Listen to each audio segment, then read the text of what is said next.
Bert Millman was one of the most celebrated wire artists who ever lived. She was a star of vaudeville, the Ziegfeld Follies, and the greatest show on earth, the Ringling Brothers and Barnum and Bailey Circus. Our story is going to begin with her grandfather, Milton. He came from Illinois to Canyon City, Colorado, selling dry goods. He also was in the San Juan Mountains in Silverton during the boom days of the silver boom. Here in Canyon City, which is kind of where he decided to settle. This building right here is where he made his general store. Right now, that is no longer Rumors, the bar. It's closed down, and somebody was going to try to open it as a restaurant, the title of which was paying tribute to Bird Millman, but something happened and the restaurant never opened. But that is the right place. He was a little bit litigious. It seemed like he was in court a lot, and if you look in the Denver papers, in the index, you will find him quite often settling with his creditors, sometimes suing other people. Come see the poorest stock in town at Engelman's. Don't buy anything, just come and see. That's the kind of thing that he would say. So his son, John Dyke Engelman, was kind of a wild kid, wanted to practiced acrobatics, had sawdust in his blood, wanted to join the circus. So Milton sent his son away back to Illinois to a military academy there, which I think is kind of funny because there seems to be a military academy in Canyon City about the same time, but that's neither here nor there. So he's in Alton, Illinois at a military academy, but it seems to have backfired a little bit because at the academy, he had access to the gym and all of the athletic equipment there, so he could really hone his skills. So he eventually did marry a local girl in Canyon City. Her name is Genevieve Patton. She didn't always go by Genevieve, sometimes she went by Jenny. And they soon decided to get an act together. Above this storefront, as far as I can tell, I might have it wrong, but my memory serves me correctly. Above the store, there was a rehearsal space that they rented, or they rented it as a rehearsal space. And there's kind of an interesting story. I'm going to tell you more about the author of the story a little bit later, but here I'm just going to tell you the story. John rented a hall on the second story of the town hall, that might be it, and set up the rigging. One particular evening, Jenny swung by her knees, leapt from the bar, flew through the air, grasped her partner's hands, almost. She landed on the floor, continued through the floor, and landed on the floor of the first floor, where a dance was in progress. The dancers gasped in horror at the sight of the carnage. Dust and spangles settled, and the silent shock that followed the accident. But groans turned to grins upon seeing the disheveled bundle of gossamer stand up and dust herself off. Mortifying. Jenny wished she was dead, and to think that she had come so close to succeeding. Joining the circus and leaving Canyon City was no longer a dream of Jenny's. It was an urgent necessity. All right. So Mrs. Millman, or Engelman at this point, wasn't so much the performer yet. She would become the performer later. I want to talk a little bit about the last name change. So Engelman was misspelled quite a bit, and in their early bookings, Mr. Millman found that out. So he opened up the dictionary, found Mill, and decided to just mix that with his last name. He had probably heard the name Millman before because as I do Google searches, I find that Millman is quite a popular name. So he just settled on something that sounded good. Jenadine was born in 1890, and she has gone by several names. There is kind of a legend. I think I've read it somewhere, but I've been doing research so long I can't even tell you, that she really was never called Bird because she was a wire performer. She was called Bird because her grandmother, Emma, uh, thought that she sounded like a bird when she cried. So it just was a coincidence that she became known as Bird. All right, so this was the view from their place in Denver because they moved to Denver, and John Dyke, who was kind of into the new gadgets, the up and coming things, he opened up a phonograph store in the building across from the famous Equitable Building. And at this point, the Equitable Building in Denver on 17th Street and Stout is kind of like the skyscraper of town. I think it was the tallest building. And that's kind of where Mr. Millman wanted to be. He wanted to be in the middle of everything. There is kind of a story, again, this is one I wish I could give you more information on, but that he had Genevieve hoisted up the elevator shaft in some kind of publicity stunt, but the details of that are so fuzzy, I'm not going to go into it. All right. Um, Later in his life, so this is kind of a flash forward when he's living in New York, he's interested in something called, what does he call it? The slot machine phonograph game, which is kind of like the jukebox that comes later. So just to show that he was into those gadgets and that he was always trying to make a name for himself in them in some way. Mud shows. Those are the crudest circuses. The mom and pop circuses is probably a nicer way to put it. So any act that's starting out is going to start in the mud shows, and called that for obvious reasons. Some had the money to travel by train, but some of them did not. So the circus parade was a very important part of every circus because it was marketing. Marketing was very limited in those days. And as we're going to learn later, there are strict rules regarding the circus parade, or from the author I'm going to tell you about later. Um, in the big show, the Ringling Brothers and Barnum and Bailey Circus, the performers had to stare straight ahead. They could not intermingle with the crowd at all.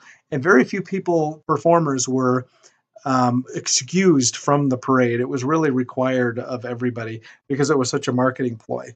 And of course, the town just let out for it. It was so important.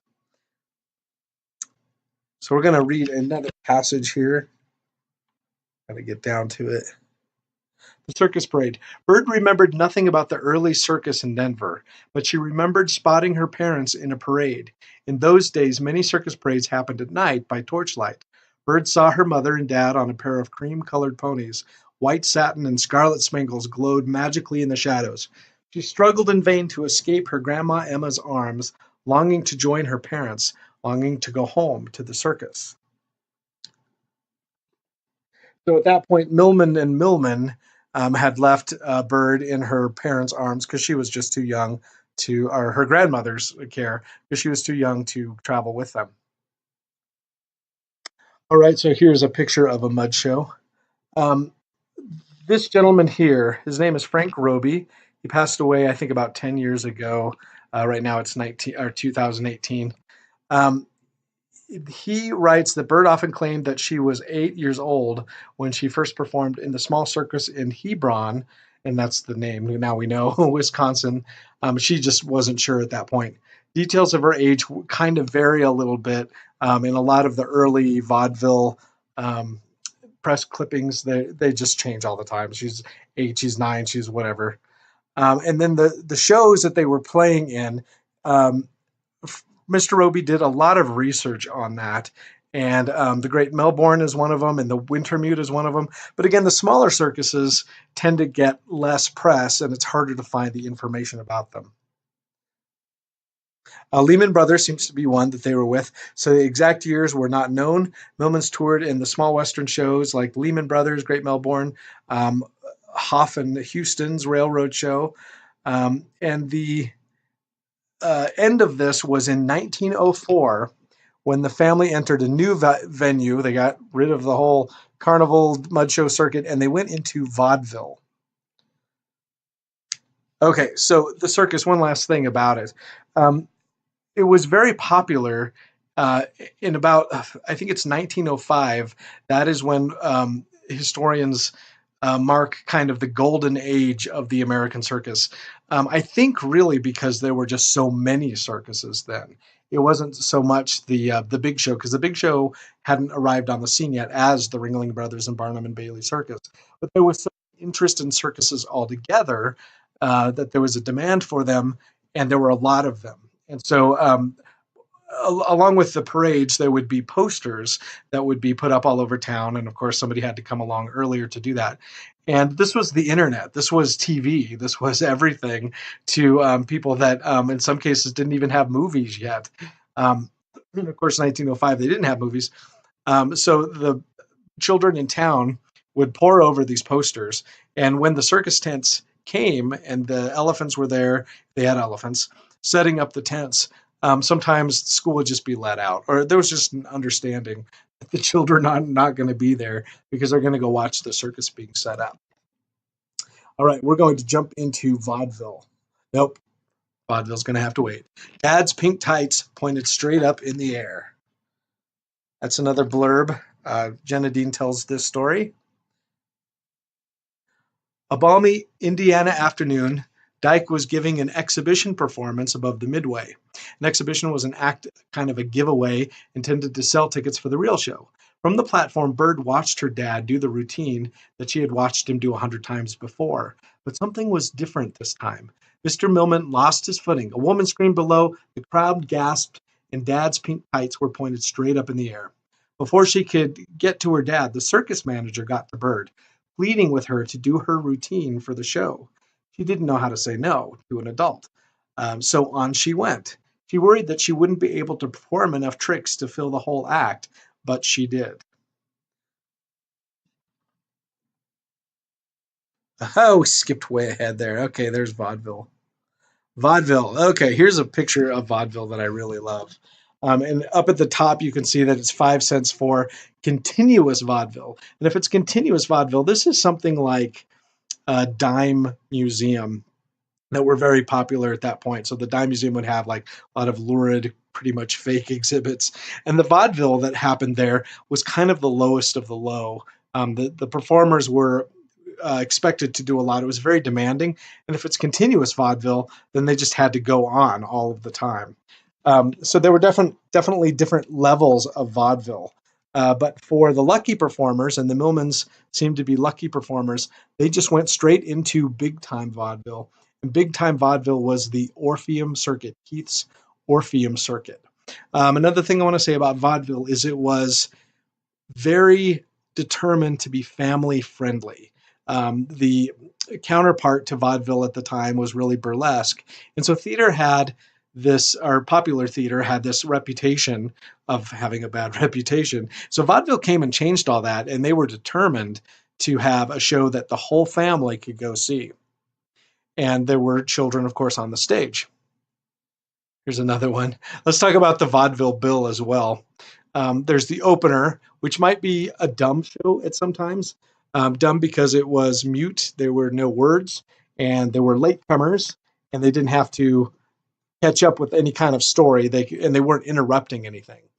And then there were several acts in between, maybe like 10 acts on the bill, maybe 12. I'm not really sure myself. And then the headliner was second to last. And that was the big act. You wanted to be the headliner. The closer was like the worst act on the bill. That could be like the singing poodles or something that people are going to walk out and not watch the end of. Okay, so here are this is the Millman trio as they're in vaudeville. Bert's older at this point. She's obviously a young woman, and she is kind of the star of the show at this point because she really did have tremendous talent. She did a lot of the rehearsals in Chicago, and it wasn't necessarily her family that trained her to do it. There were other people that were kind of helping her to train. Who that is, I'm not sure at all. And she does remember falling a lot when she was learning how to walk on the wire. And that wasn't the only thing that she did. When she was in the circus, she was also on the high school horses, as they sometimes called them. They're trained horses. So there were a variety of things that the whole family tried. I also understand that Jenny, her mother, tried an iron jaw act, which you still see in circuses today. Here's some more pictures of the Millman trio. All right, here's some children of vaudeville, and I included them because both of these individuals have been tremendous in giving me background information on vaudeville. So both of them grew up to be stars because their vaudeville act from what everybody knows, this was pretty silly, as we can see. June Havoc grew up to be a pretty important figure on the stage, went into legitimate theater, as it was called, and made a name for herself. But she's also really important as a vaudeville historian. There's a documentary about vaudeville, and a lot of good information comes from June Havoc. But of course, it's her sister's documentary. She wrote a memoir of going from vaudeville to burlesque and becoming one of the most famous women in burlesque history, which is, of course, just as tall as she is there, Gypsy Rose Lee. One thing that I believe it was Louise Gypsy um, talked about was the SPCC, or the Jerry Society. It was a new thing at that point. Child labor laws were emerging, and were kind of struggling to make a point. So that was good, to get the children out of the factories and get them into schools so that they had a chance. But it was kind of hard on the vaudeville performers, because how do you balance both of those things? So they always had to be creative when it came to the Jerry Society, and sometimes lie about the age of the performers. And so from the works that they wrote, there's a lot of information about that. Another child actor of vaudeville, um, who is also a source of good information, is Buster Keaton of the Three Keatons. So at this point, he's dressing like his dad, and had a very physical act. It was like roustabout comedy.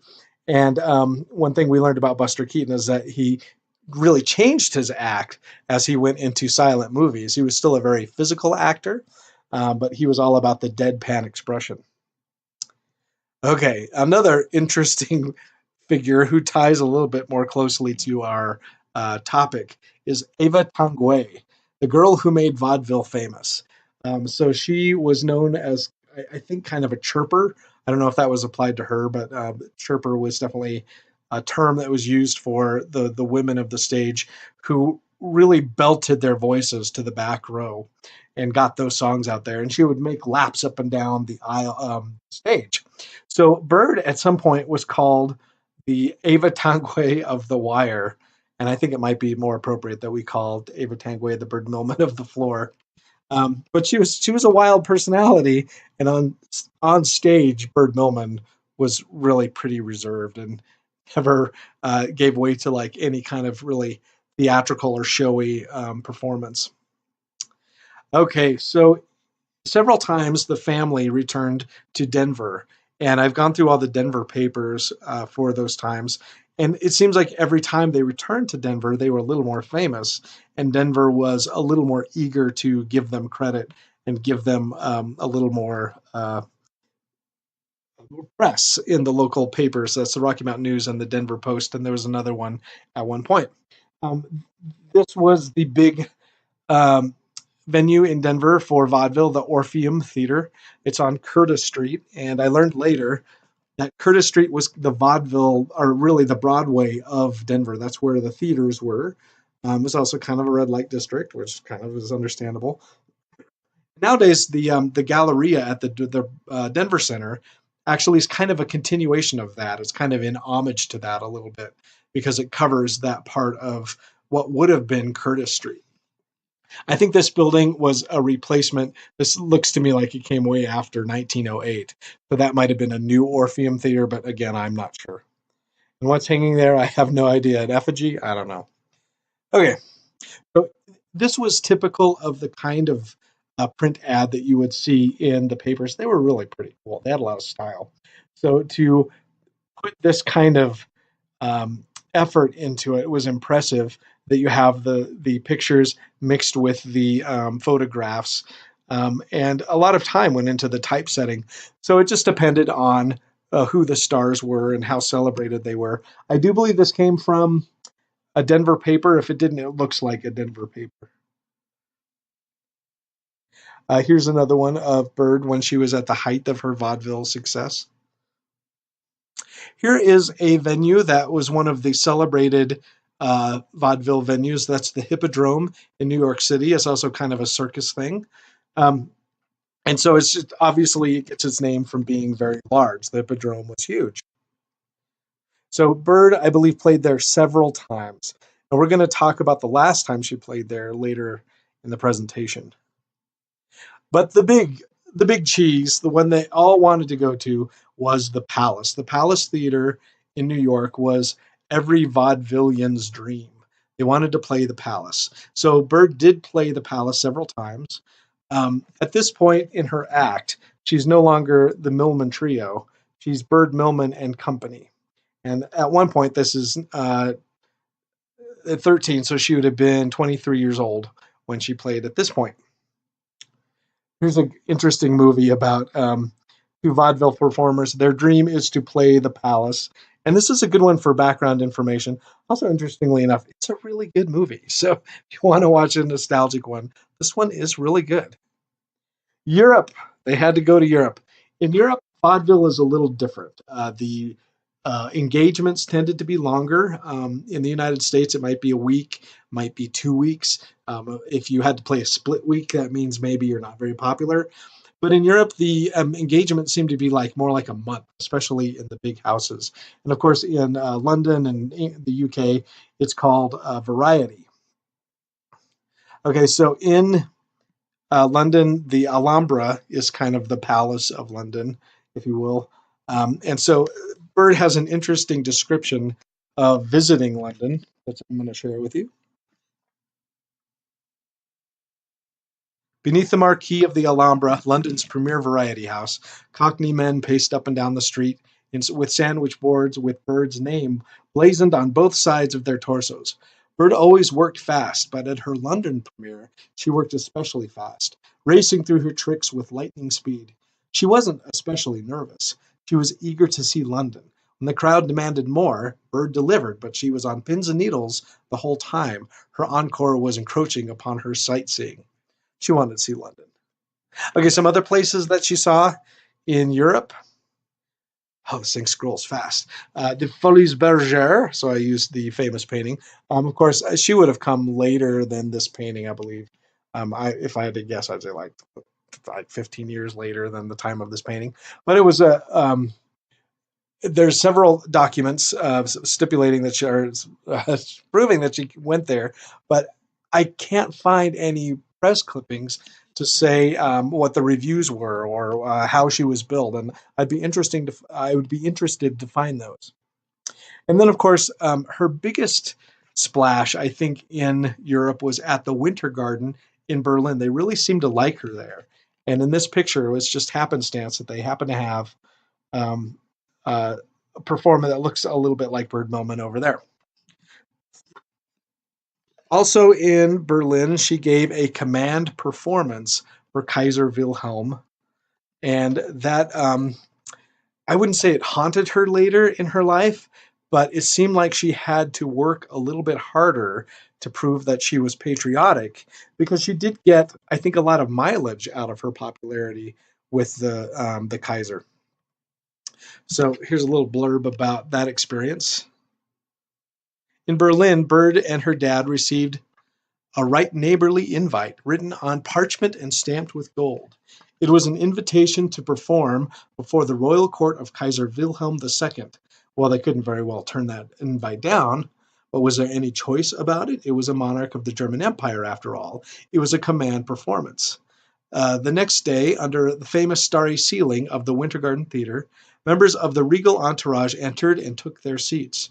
Bird recalled rows of men in stately uniforms and women in the smartest dresses.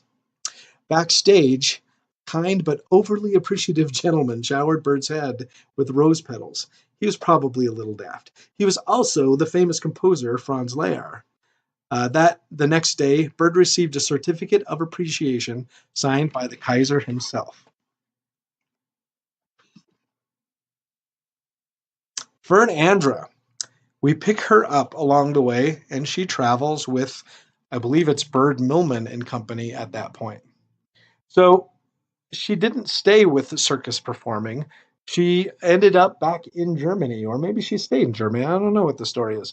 But in Germany, here she is performing in the circus. She became a star of German silent film. And of course, this is at a time because the films were silent and it was really easy to change the subtitles. Well, a lot of German films would be very popular in the United States and vice versa. So she wasn't just a star of German cinema.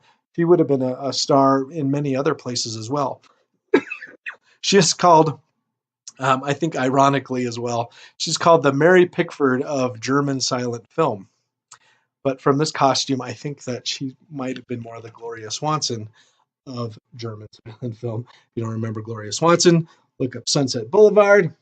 And Fernandra was an interesting character, but she also lived in the days before the internet, when the stars could kind of downplay their past.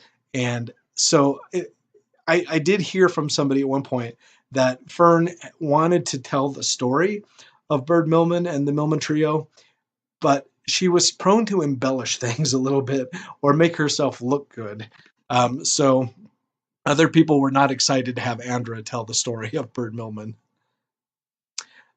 Okay, coincidence. This was an interesting thing that I found. I don't like to interject my own life and my research into it, but this was interesting that I found.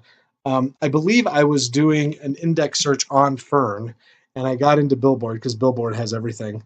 And she was going to marry this German boxer, and just on the same page, they had the um, marriage announcement for Bird right at the same time. I thought that was a really interesting coincidence. All right, two trios. Okay, so there are dual entries at some point. Um, Billboard and Variety, they kind of work the same way. They're magazines and they're showing where the vaudeville acts are going and what's playing at a certain place. So it was the internet at that point. But it was inconsistent as heck because we have the Millman Trio touring England and we have Millman booked at the theater in Philadelphia. And then we have some other interesting things. And these are things that I found without knowing what I was looking at when I was going through Variety and Billboard. The one and only Bird Millman, now in vaudeville of her own act, billed as Miss Bird Millman and Company, having left her father, who is continuing and known as the Millman Trio. So that tells us what's going on. And then later we have the same thing. I don't know if there is contention there. I don't know if there was a fallout. I don't know what happened. I think that Mr. Millman was a little bored with being just in the sideline. He wanted to be a performer. So I don't know what happened, but there are some interesting things that appear in Billboard and Variety after this split. This is one of them. The Millman Trio with these people. When I saw this ad, I'd been researching Bird Millman for quite some time, and I've looked at this like, what is going on? Who are these people? Who's Dolly Millman? Ray, Joey? I've never heard of these people. So I did learn later from somebody who contacted me. It looks like Dolly was probably the longtime companion or the common law wife of John Dyke Millman after he had split from Genevieve. Now, I don't think they ever divorced because divorce was such a scandal in the day, or at least for them. Um, but he did have somebody else. Okay, and then this one was interesting too. Bird hosts a meeting of female circus performers intent on developing talent so American girls can compete with the girls overseas. That was interesting. Okay, Claude Silverton, he's another piece of contention. Here's some information on him. He has left his job as a female impersonator with the Silverton Trio, and now he has joined Miss Bird Millman's company with the new act. He looks like he jumps over a table. And then Miss Millman is lately married, not to Claude Silverton. She's married to somebody else, and we'll talk about him later. Um, and no longer with her parents. So they make a point of pointing that out. I do think what happened, and if I remember right, talking to Mr. Roby, that she did kind of have a falling out with her parents when she did get married. And her marriages didn't really last that long. But I think that is what happened. We're going to talk about the marriages later. And then, not too long afterwards, Claude Silverton uh, had this posted in the New York Star. I wish to inform the profession through your paper that I have severed all relations with the wire act of Bird Millman and Company, owing to disagreeable relations. Yours truly, Claude Silverton. And the paper rebuts this, defending Bird. I'm going to read what the paper printed right after it.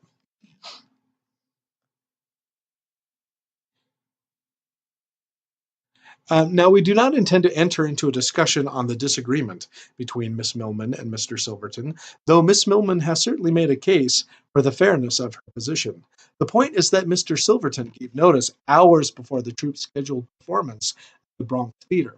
Even Mr. Silverton would have to admit that they would be impossible to break in another performer in time for the performance. Should he endeavor to apply for a single booking in the future? Though he's a nice fellow and not at all bad on the wire, he may find that most agents and managers are reluctant to take a chance on one so inconsistent. So good luck to you, Mr. Silverton. I think that might have been the end of his career.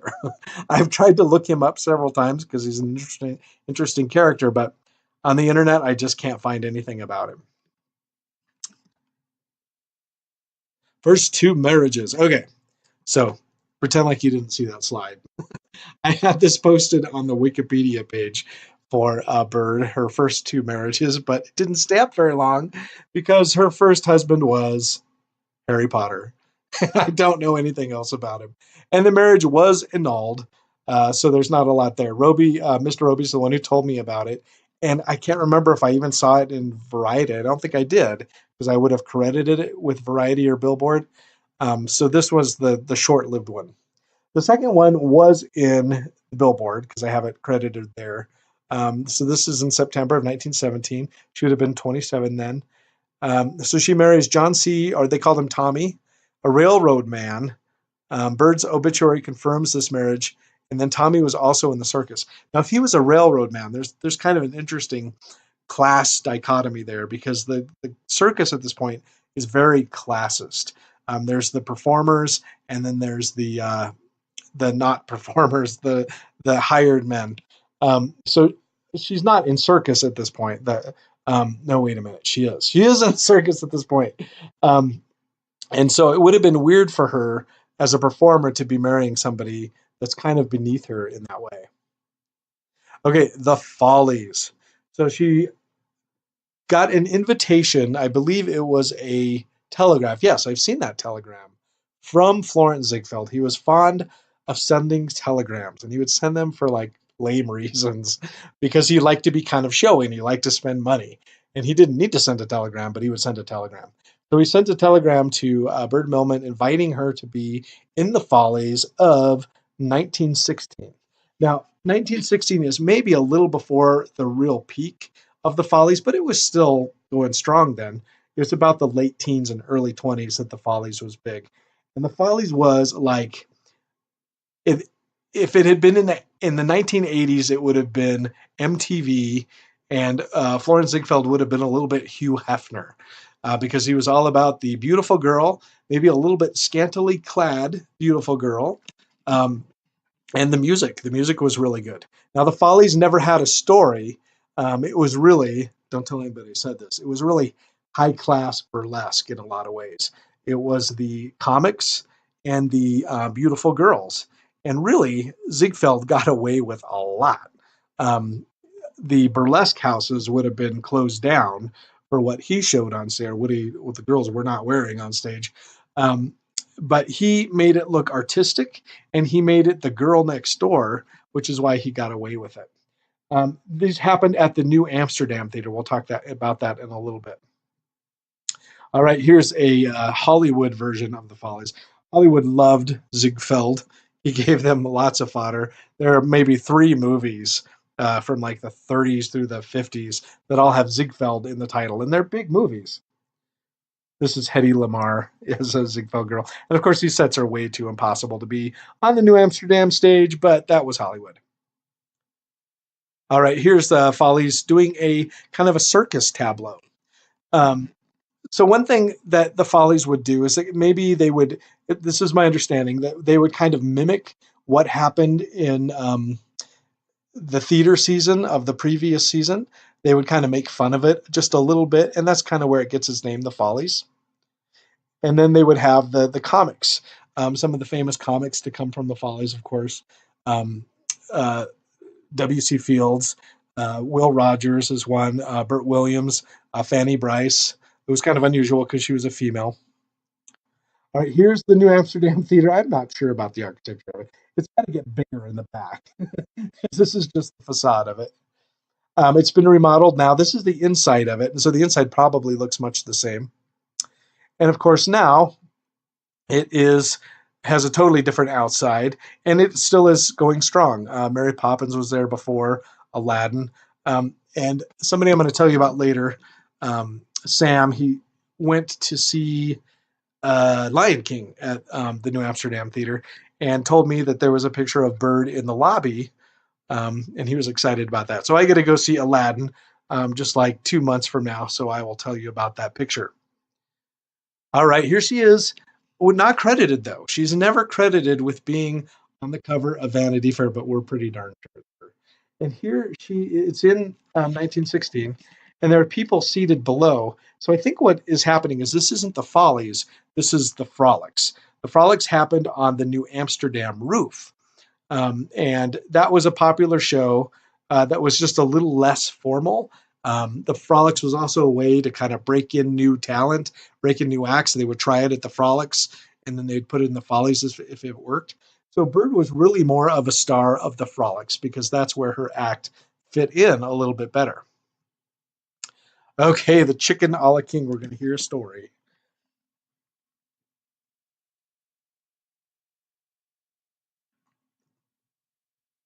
Bird's wire stretched right over the house, and the audience was suddenly a shareholder in the risk.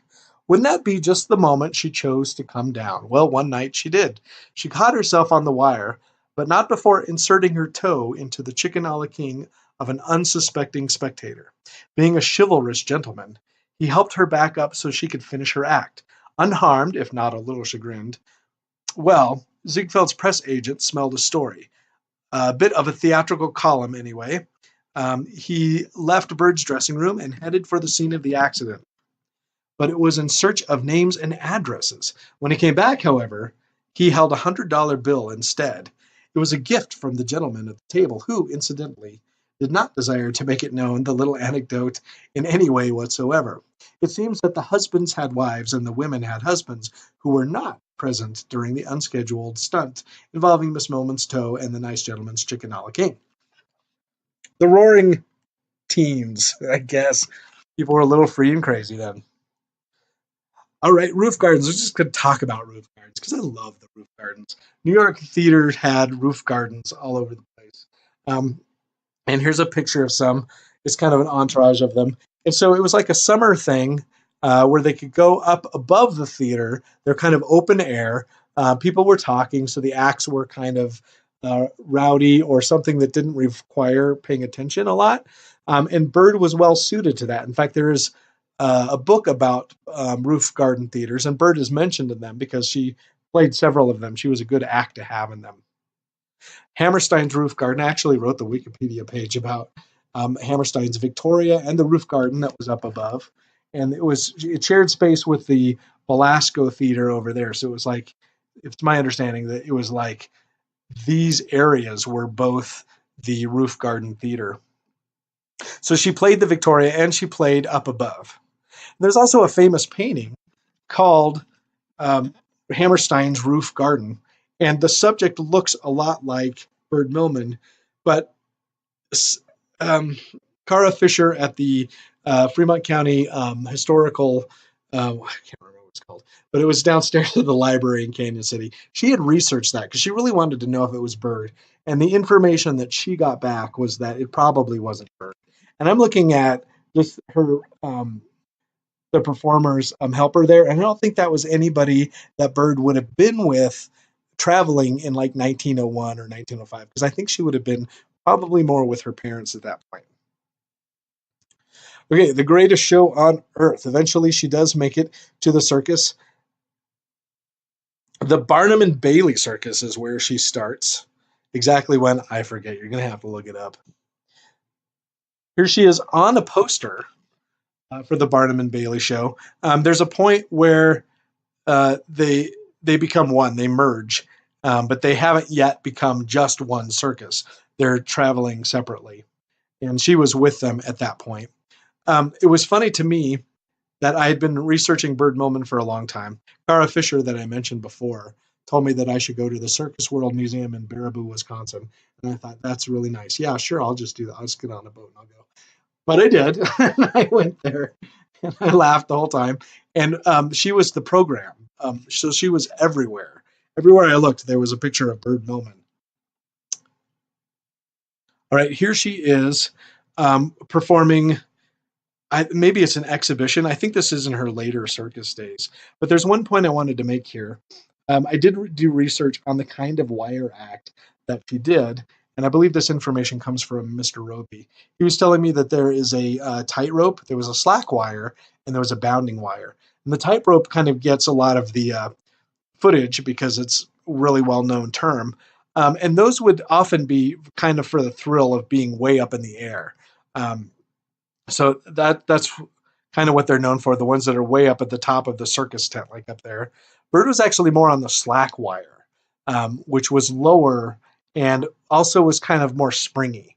And then there was something that was really springy that I understand was kind of a novelty thing, and that was the bounding wire. And the bounding wire would be really close to the ground. So I don't know if this is because there were just so many falls that nobody would do the bounding wire way up high like the tightrope.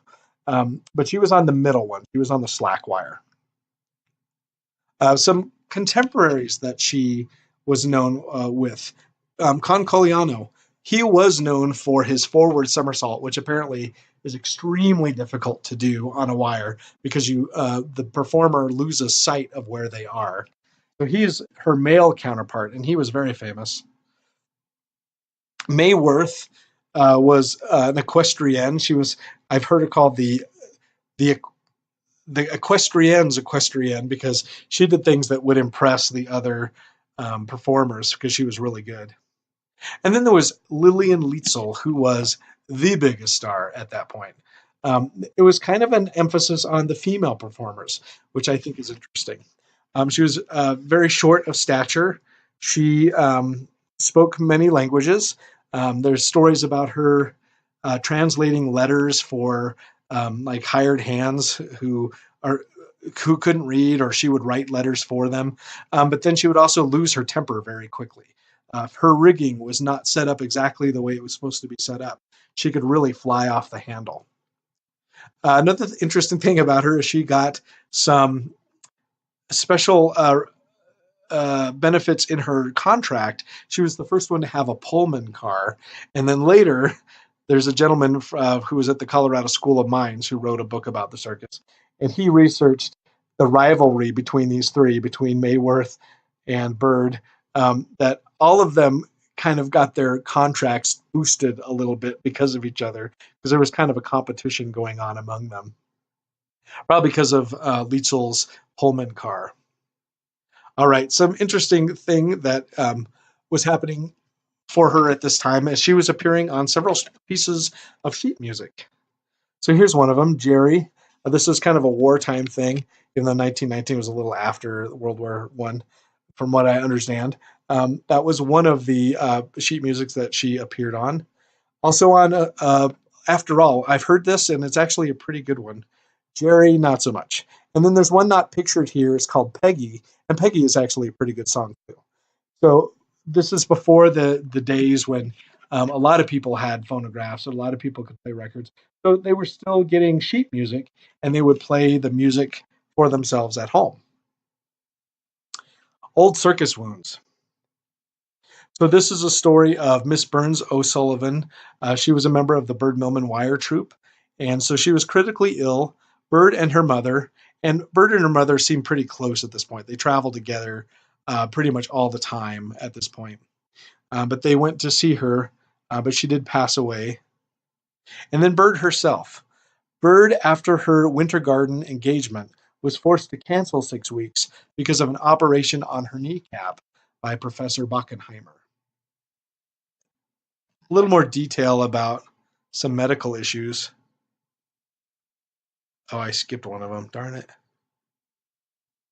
Behind the apparent ease and happiness of her work, at each performance, Miss Millman goes through mental and physical strain, which seems almost beyond human endurance. The terrific effort incumbent with each appearance leaves her in a state of complete exhaustion. With magnificent fortitude, she endures the physical torture which follows every performance. Even years of practice could not harden the muscles and feet of the legs to the point where she will not suffer. Bird Millman is one of the bravest souls in the circus family. She never complains, but quietly endures physical agony and accepts it as part of the work in which she has chosen to excel. Do you want to go back to what I missed there? When Bird was in the circus, uh, she was known for making quite an entrance. And so this is a description of the entrance of her act. From the beginning, Bird enjoyed the center ring, while other wire acts were vied for attention rings 1 and 3. By the end of the circus days, however, Bird commanded the entire arena. The lights would go dim, a white Rolls Royce would enter the arena, and a liveried chauffeur in white tails would open the door, and out would step Miss Millman. Bathed in the spotlight, a quartet of male singers would accompany her performance. I also heard from Mr. Roby at one point she did try to sing herself, but her voice was not very well received. Okay. Okay, so this is after her circus days. This is in 1924. She went to the Hippodrome, and remember that's the big one in New York. Miss Millman, in view of her repute and known assets, failed to improve her opportunity in this magnificent house, which should be the dream of any silent performer. Pretty and agile as always, she did nothing except walk the wire for a few minutes. Her whole act ran about 6 minutes and slide down and bow herself out. This was kind of the end of her performing days. So after 1924, we don't really see her doing a lot. And it is my understanding that it was because of her failing health and her inability to endure the pain that she was not able to perform.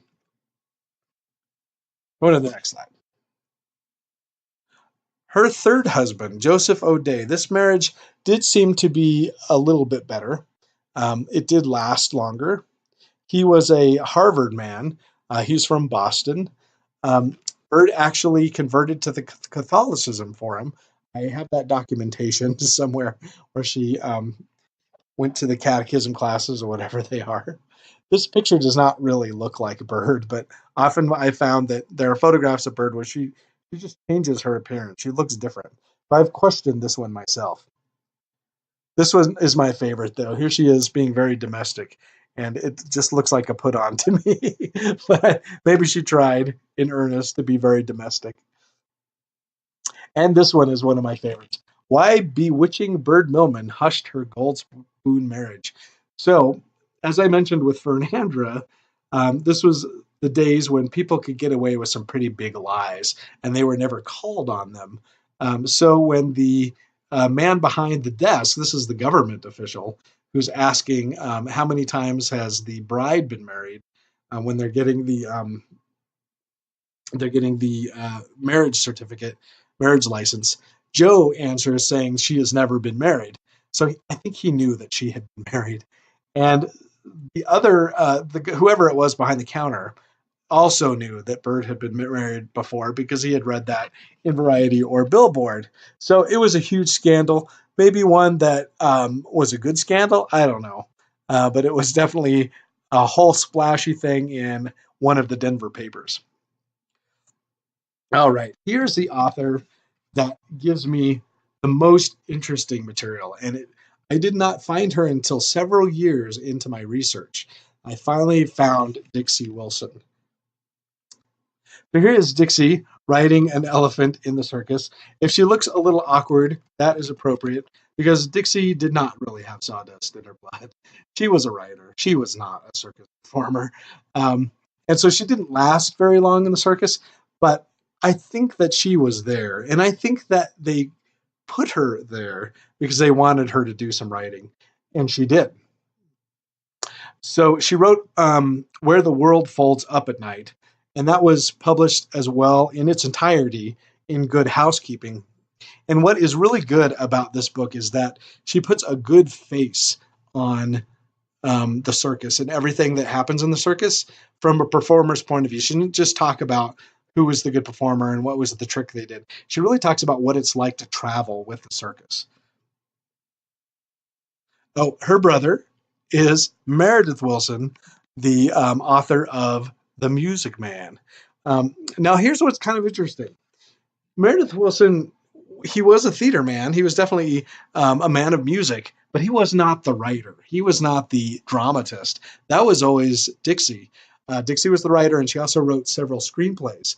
When I went to the library in Mason City, Iowa, which is really River City in the musical The Music Man, but I went there doing research, and I was told by a little birdie there that there was a story called the Silver Triangle, which is known. That the Silver Triangle is known. That was the original name of the Music Man, but it was not written by Meredith Willson. This short story was written by Dixie Willson, which makes a lot of sense to me.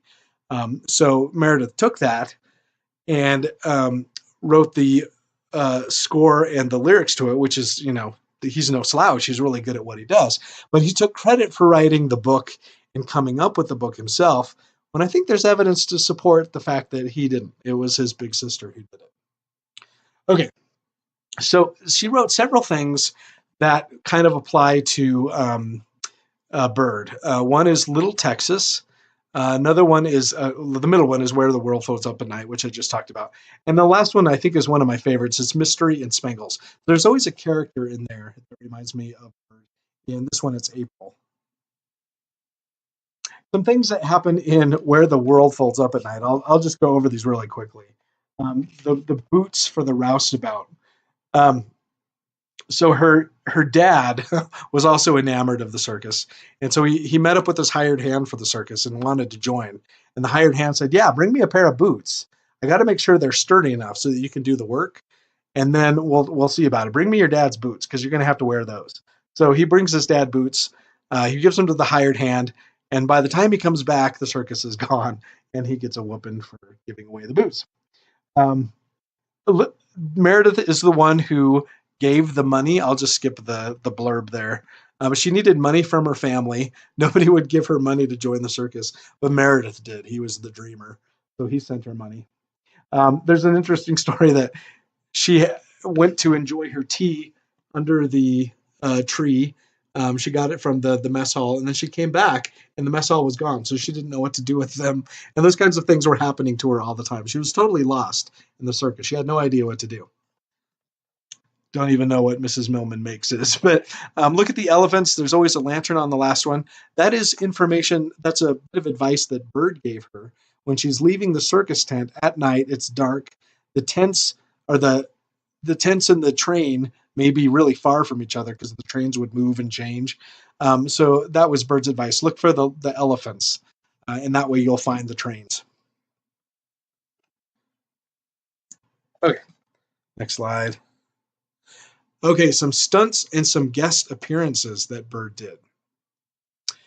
Here's an interesting photograph. What's going on here? I don't know. This might have been from a movie. I really wish I knew more about this photograph. Here she is, I believe. I always get these two confused. This is the one in 1916 at the Tribune Clock, where she is doing a publicity stunt to raise war bonds. So this is on the cover of Popular Mechanics at some point. And there is film footage of this. So if you go to YouTube and you Google search Bird Millman, you will find her doing the performance. And every time I watch it, it is nerve-wracking to me because she almost falls. You can tell that she almost falls. And at one point, a reporter says to her, "Go get me that clock." So she is going this way on the wire. She's going to the left on the wire, getting the Tribune clock until somebody begs her to stop. I keep doing that. Okay. Another one that she did. This was later. This was in 1918. I always get these confused. She does another one. This is for the war savings stamp. As I mentioned before, I think she wanted to show that she was tried and true patriotic American, especially after getting the accolades from the Kaiser. She wanted to prove that she was all in. So she did this publicity stunt. Also, in the later decades, the 1920s, the publicity stunts and daredevil activity altogether was really popular. The tricks on planes, pole sitting, all these things happen. The bird kind of gets a head start on this. This one is also nerve wracking. She loses her parasol during this, so it gets blown out of her hands. So I don't have film footage of this, but it's nerve wracking to just look at the pictures of it. Okay, here she is on Popular Mechanics. The other one was, oh, I said Radio World. That's not right. This one was on Popular Mechanics. Okay, she did one performance in Canyon City in all of her life. Remember, that's her hometown where she was born, where her parents are from. And this was for tubercular ex-servicemen who had retired to Canyon City. She did one thing there, and there are no records of that because I believe um, the the Daily Record, the newspaper there, the archives got burned and destroyed. Cara Fisher told me that. She was in several movies. One was The Deep Purple. She was the cabaret performer. And so if you look her up on the International Movie Database, so she's in there as well. And then she was also in The Law of the Yukon, which I don't know as much about. We know a little bit more about the Deep Purple. And she was in the Follies, Greenwich Village Follies of 1921. You want to watch a really interesting movie? It's called Greenwich Village, and it really is. It's not. They never call it the Greenwich Village Follies, but I believe that's what it's the story of, and it gives you a nice background of Greenwich Village. Carmen Miranda's in it. Don Amici's in it, so that's a good one to watch to get the feel for Greenwich Village at that point.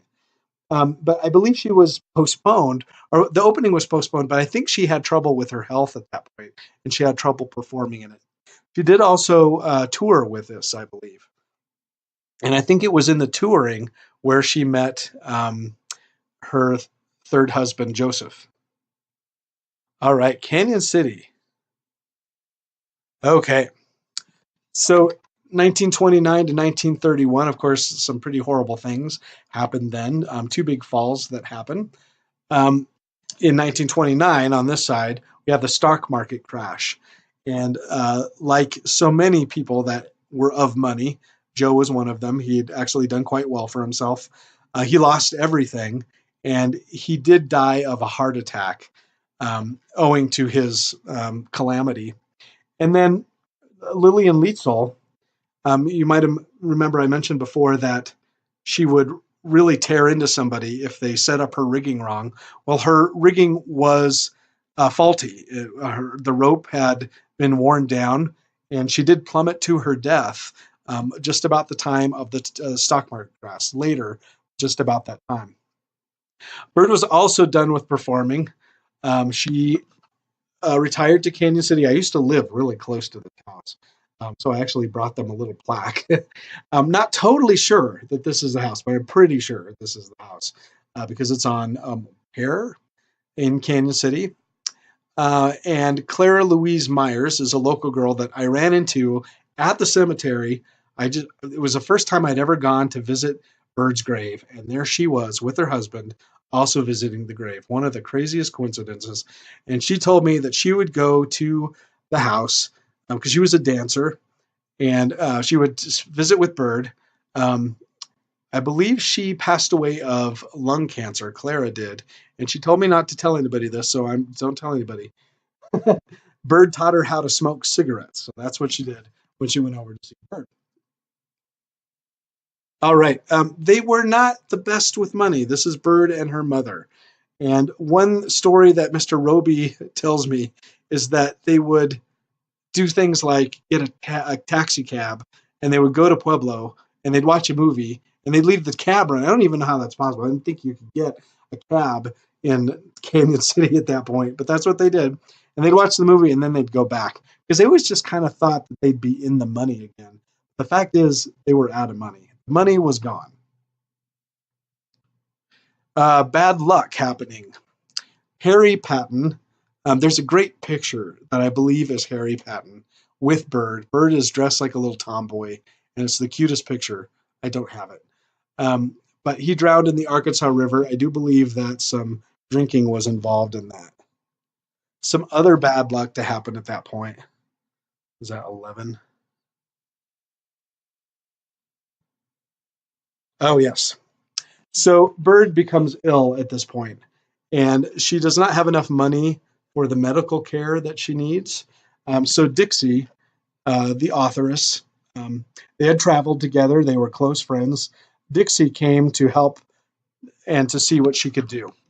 Dear Mr. Dot Dot Dot, we believe, I think this was to one of the Ringling brothers, John Ringling. Dear Mr. Dot Dot Dot, please be aware that Bird still thinks that she has a broken vertebrae and she still might recover yet. It is imperative that she doesn't know that I have been asking for funds, nor should she know that she is to die soon. Though everyone I contacted has been very gracious, we only received enough money to take care of the nurses and the drugs for a short time. In fact, we ran out last week. I don't know how she's managed without additional painkillers, but she's always been very courageous in the face of terrible pain. Though she's wan and frail, you'll be delighted to know that she still has that little smile. It helps to keep it helps her keep back the tears that she's so determined not to shed. I pray it won't be much longer. Any additional contributions would be sent to the First National Bank of Canyon City in care of R.L. Hinman, who will see to their appropriate use. Best wishes, signed, dot, dot, dot. I believe that is to Mr. John Ringling North. I think another person that she wrote to, just if memory serves me right, is Mr. Branda, who was a band leader who was especially fond of Bird. They were kind of pals. And I think she wrote a letter to him asking for money as well. Okay. So she did eventually pass away of uterine cancer. Um, Really, it was from one of her marriages. I think it was her first one. She became pregnant. The marriage was annulled, and the parents decided that Bird was going to have an abortion. And of course, this is long before abortion was safe and legal. So it was a botched abortion, and that did develop, cause the uterine cancer later. And the irony is just palpable. The fact that she risked her life so many times and she dies of a botched abortion from her teenage years. They didn't know anybody in town. So somebody from a copy shop in Canyon City remembers that his dad was a pallbearer because they couldn't find people to do it. Want to point out too, just in case you're one of those people, this corner right here of Lakeside Cemetery, there's a loop, a traffic loop. Her grave is right there. That's where it is. It's really easy to find. Keep doing that. Okay. 1 year later, Genevieve passed away. I do believe Genevieve had some trouble. I think she was a drinker as well, if I remember. I hate to say that if it's not true, but I think that was what happened. And then Mr. Millman, he passed away 1943 in New York. So he was estranged from the family the whole time. Okay, gonna stop doing the flip there. The legacy of Bird Millman. Okay, now we're gonna get into some interesting things.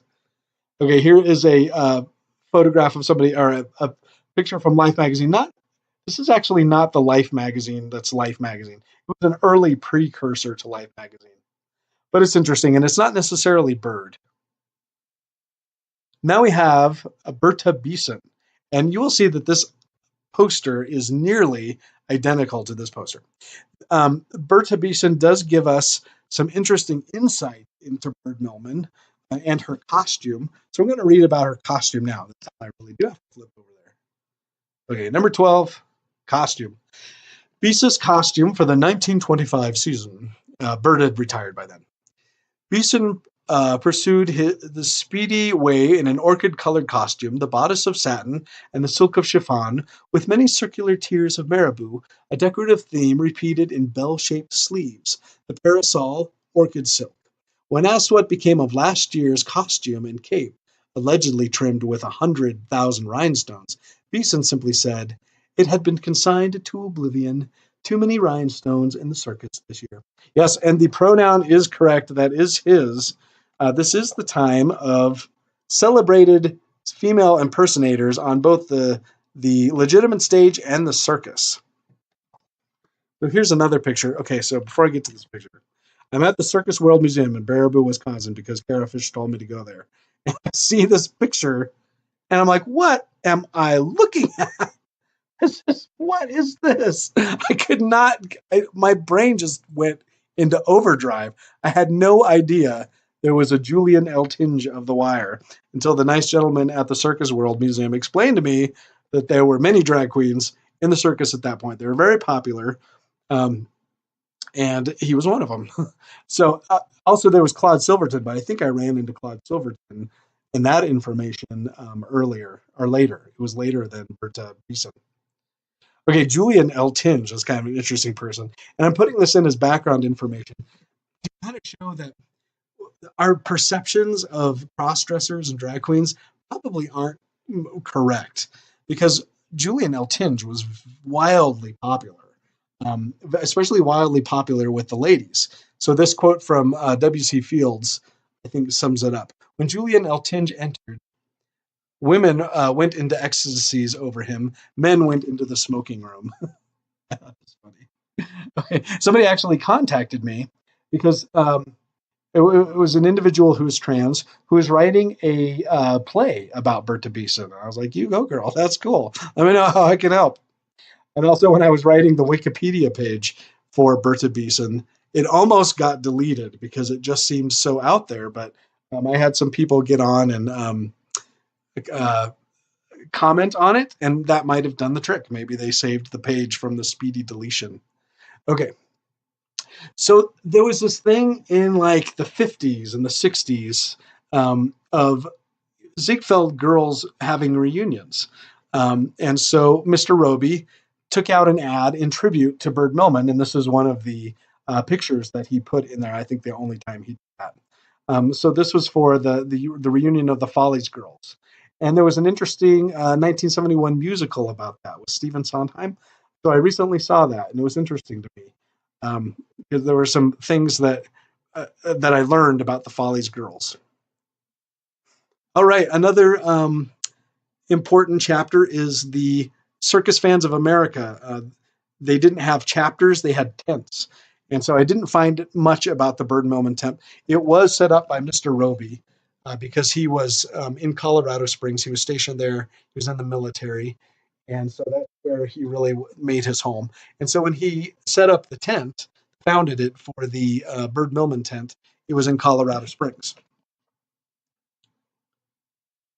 And then in 1961, I credit this with the Denver Post. I don't know why. I'm sure I could look at the Circus Hall of Fame Museum now and I could find the information there. But when I was doing all this research, the internet revolution really hadn't happened yet.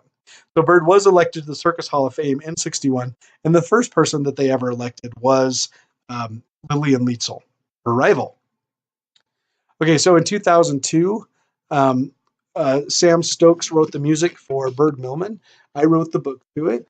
And over here, my dad painted the elephant for me. I always have him do things for me. Kylie Conkey as young Bird, Sherry Hintz as the mature Bird Millman. And I remember watching a videotape of myself because I ended up playing Joe. I didn't want to. A friend of mine was cast as Joe, but he wasn't able to do it. And so I watched the video thinking, how am I as an actor? And I couldn't even watch myself because I was so boring compared to Sherry. She was so much better. And then Tom Ledbetter, now the late Tom Ledbetter, he directed it and put up with us, bless his heart. So here's Tom over here. The goat. Oh my God. Had the goat in the picture. And so this is the cast of Bird Millman. This is my stepdad. This is my good friend, Edward. Someone over here. Okay, enough of that. All right. Another famous Ziegfeld girl to retire to Southern Colorado is what's her name? Ruth Edding. She ended up in Colorado Springs, and she opened up the Omelet Parlor that is on Fillmore. All right, some historians I just want to give a little more credit to. Talked about them already. Certainly Carl Fisher in Canyon City at the Canyon City Library. Janet Sterling, I'm going to show you a little bit about her. Michael Welch, he was in Canyon City. He wrote many columns about Bird Millman. In fact, the first thing I ever remember about her is he had printed a column. My sister sketched the picture because she was always sketching pictures of things. And I read that because of what she sketched. I read the article, And I was like, hey, that's interesting. I was just enough of a theater geek to realize that vaudeville and follies and circus, that was pretty cool. And then, of course, Frank Roby, who really gave me like a treasure trove of things because he had talked to so many people that had passed away before I came on the scene. Okay, so Janet Sterling is in Canyon City, and she wrote The Shoe That Danced Around the World. It appeared in White Tops magazine, and it also appeared in a circus book that I think you could find quite easily. And then Bird's autobiography. I referenced it many times, but you didn't know it. That was printed also in White Tops magazine in 1940, and it was a letter that she wrote talking about the most memorable things. So, like the Chicken a la King story, that came from Bird's autobiography. All right, stage door Johnnies. So, stage door Johnnies are the admiring fans who wait for like the Ziegfeld girls outside the stage door. So, the musical Follies is kind of like that. I'm going to read a little story about Bird's first stage door Johnny.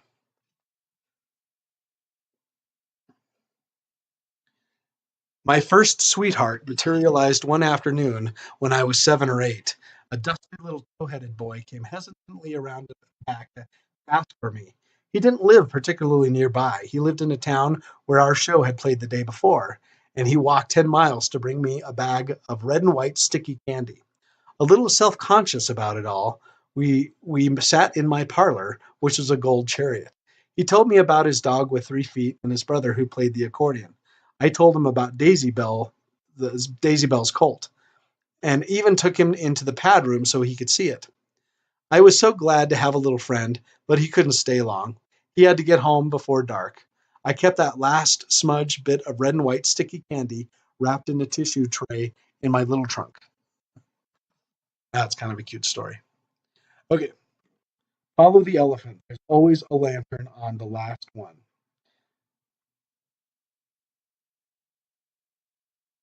Thank you.